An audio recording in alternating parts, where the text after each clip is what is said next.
Election. Mr. Speaker. The Honourable John Banks. Today the Treasury released the financial statements of the Government of New Zealand for the first 8 months ending the 29th of February 2012. These statements confirm what we already know. This country is living in a financial mouse wheel. We are living in perilous financial times, and we need to have more robust discussion on a Wednesday afternoon about the economic sovereignty issues of this nation. Last financial year, our government ran an $18.4 billion operating deficit before gains and losses, which was the 4th highest per capita of any nation in the OECD. It is difficult to really put that kind of figure in context. $4,000 a year for every man, woman and child in this country was put onto the hock. We know that the deficit is $5.5 billion and counting after only 8 months of this financial year. $5.5 billion, Mr. Speaker. The spendthrift days of members opposite treating elections as advanced auctions and stolen goods are gone. The opposition want to spend more, they want to borrow more, and they want to tax more. Penny pinching is new normal, but today's statement showed that penny pinching is not enough, and we have to put in place some economic parameters that is going to return this country back to its economic sovereignty status. The ACT Party does not believe in penny pinching that will get us back in time. When I came home last year just before Christmas, I said to my wife, I'm not sure why I am back in Parliament. And neither are they. And the parliamentary opposition aren't. But I've got news for the parliamentary opposition today, Mr. Speaker. I'm back in Parliament to make sure that they never come to this side of the Parliament. That's why I'm back in Parliament, so that they don't sit on this side of the Parliament.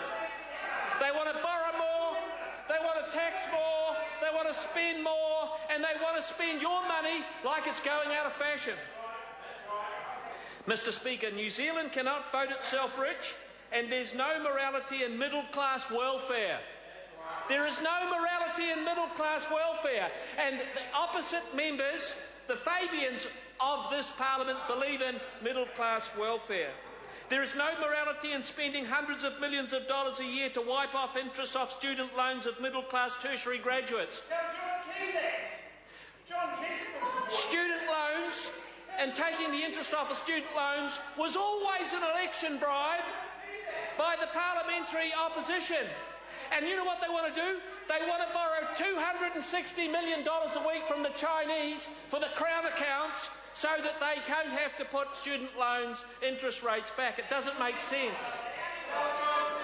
There is no sense in spending New Zealand super payments to 65-year-olds. What a ludicrous proposition that we would borrow $251 million a week from the Chinese for the Crown account so that I could have a superannuation payment every fortnight.